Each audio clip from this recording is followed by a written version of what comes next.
I always won the penis game in school. I have no doubt. And you know, I would have been that. Penis!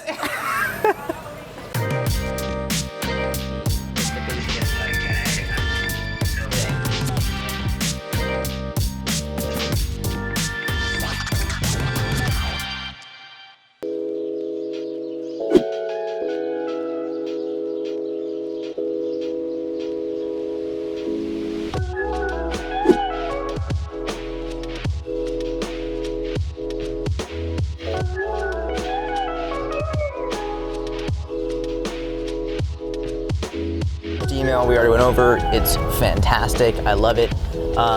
Second email, almost perfect. I love it. Actually, the email is perfect. The only thing I would suggest changing is the run 80 yards. It makes what would be an otherwise very simple, easy to do workout a little bit confusing. Some people aren't gonna know what 80 yards is. Some people aren't gonna have enough space to run 80 yards. I would just change that. All right guys, so I am looking at one of my clients' technique videos and we're gonna look at her deadlift right now. I wanna show you how I review someone's technique and then go step by step and figure out what's most important to correct. So we've been working together for a while now. She's got a really good deadlift.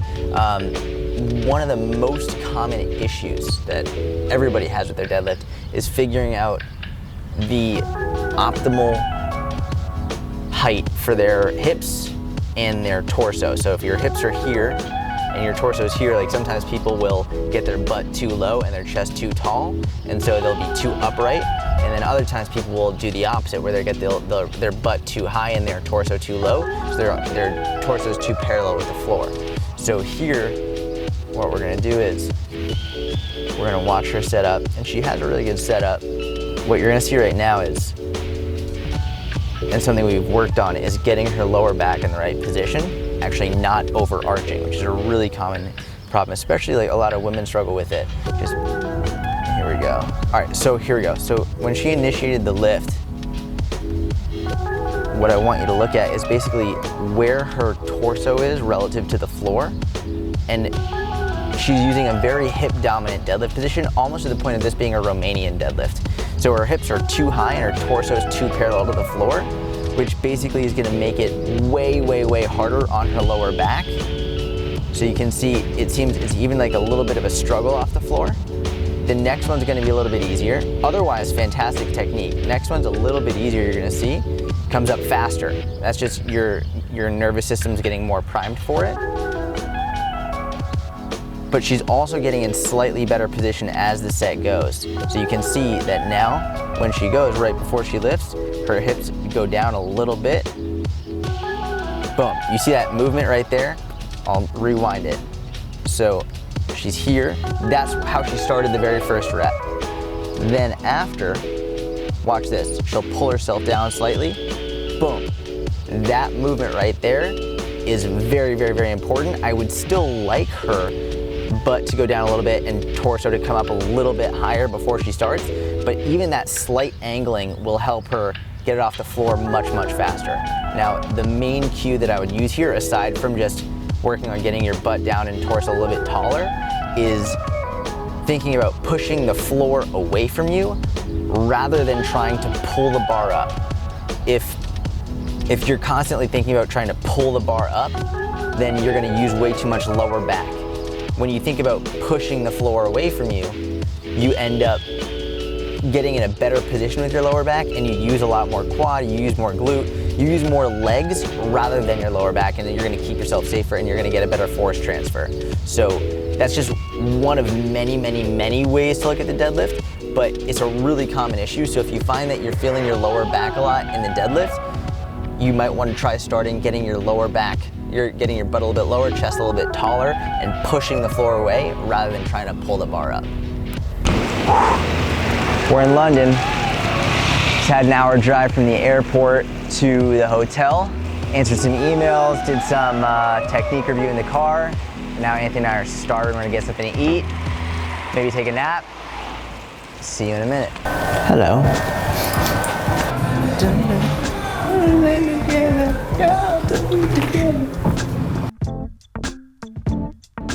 Listening to them is like let's say you hate, like you fucking hate yodeling. Yodeling makes you fucking angry. It's like, it makes you nauseous, you hate it, and for whatever reason, you put earbuds in all day with the yodeling station on, and that's all you listen to, yodeling, yodeling, yodeling, like, so that's all you're listening to, only the negative shit, only stuff that like makes you mad, when meanwhile, you're getting thousands of other opportunities to listen to music that you love, and that like, makes you feel better and more productive. Do good shit, that's it. Do good shit, all right? How are you? This is Susan. Susan is fucking my soulmate. I don't even know what to say. She's the other coach in the inner circle. Okay, so actually this is the best way to describe Susan. Susan, I was going to London. We're in London right now. I booked my ticket yesterday because we're going with Gary. Decided Anthony was coming with me on a whim. And a couple hours later, I called Susan. I was like, you want to go to London? She was like, okay. And now we're here. And so what's going on? So we're meeting Susan, we're gonna do some work. No one in the inner circle knows that Susan's here. They know that I'm here, that Anthony's here. We're gonna do some work, and then we're gonna surprise one of the inner circle members tonight at dinner, and then tomorrow we have an inner circle meetup, and we're gonna surprise everybody there. So now we're gonna get some work done, get some dinner. See you in a minute. She said she's gonna book the place for around 9 and send us the address. It's really nice out. It's really nice. This is perfect. I'm getting that all the time now. It's like you and Susan, you and Susan. It's like, it's like one name. I love it. I love it.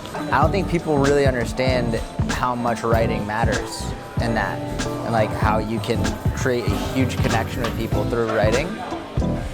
When someone goes from your writing on Instagram to a podcast and it sounds the same, it keeps it congruent. Whereas if like you write one way and you speak completely different, it's like, who is this? It's odd. Dayana's she's an inner circle member. For a year and a half, probably. She's very interactive, very supportive. She's taken a leadership role in the inner circle. She, like, every month we have challenges. She organizes, like, basically, Susan and I create the challenge, and then Dayana will organize it so all the members know, like, exactly what they have to do, and then she'll work with the people who win the challenges to make sure that I'm organized enough to get them the prizes and all that. So she's like taking a leadership role. Awesome. Done. Anytime someone doesn't get back to you, just tell me. I have no problem being an asshole. Someone fucks with you, I'm an asshole. Someone fucks with you. Part of me wants to play the game where we see how loud we can say that. Someone fucks with you? I'd play. But I would play. I have no doubt you would. No. That was so good. I always won the penis game in school. I have no doubt. And you know, I would have been that Penis! I would have been that teacher that was dying. Laughing so hard, like you had to pretend like you were upset. Yeah. Trying to get us killed? Where the fuck are we? No.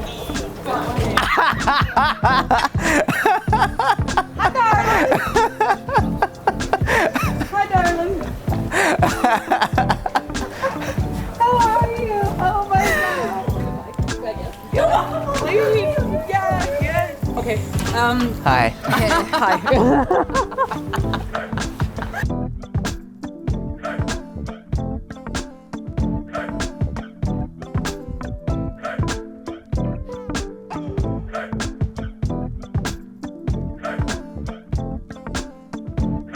This is him right here. Tomorrow. Yeah, awesome. Bye. See you tomorrow. See ya.